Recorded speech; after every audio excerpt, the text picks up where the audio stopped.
vasodilatation leading to shock.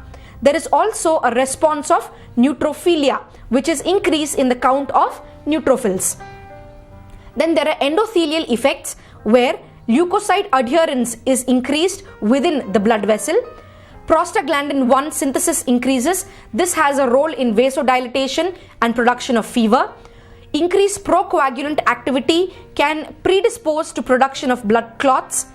Decreased anticoagulant activity and increased interleukin 1, 8, 6 production, etc.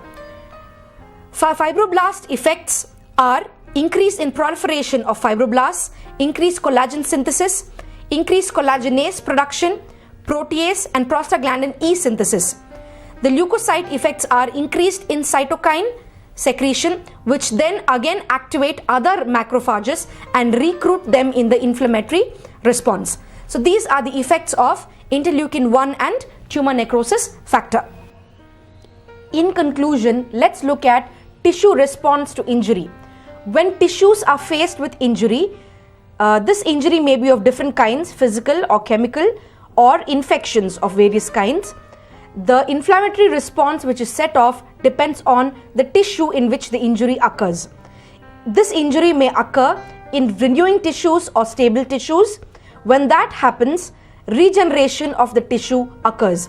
Regeneration means restitution of normal structure of the tissues.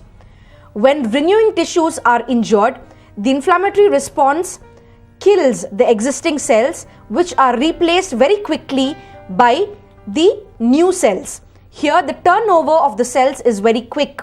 Therefore, the cells which are injured are removed and are replaced by new cells. This happens in epidermis, the gastrointestinal tract epithelium and the hemopoietic system. Clinically, it is seen in the healing of superficial skin wounds, resorption of exudate after lobar pneumonia in the lungs. The inflammatory response may be set up in stable tissues. When that happens, a part of the tissue may be lost after the inflammatory mediators digest the cell debris.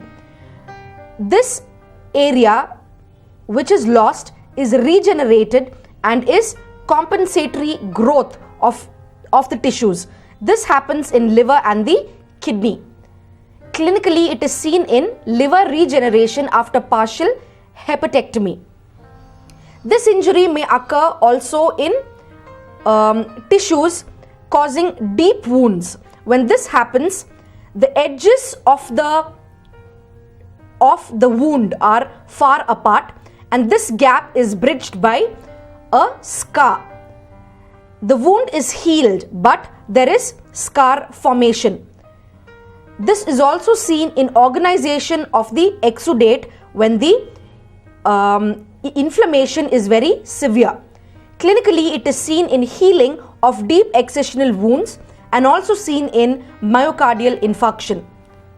The injury may also be persistent. When this happens, acute inflammation gives way to chronic inflammation and this heals by fibrosis. Clinically, this is seen in chronic inflammatory diseases, for example, liver cirrhosis, chronic pancreatitis, and pulmonary fibrosis.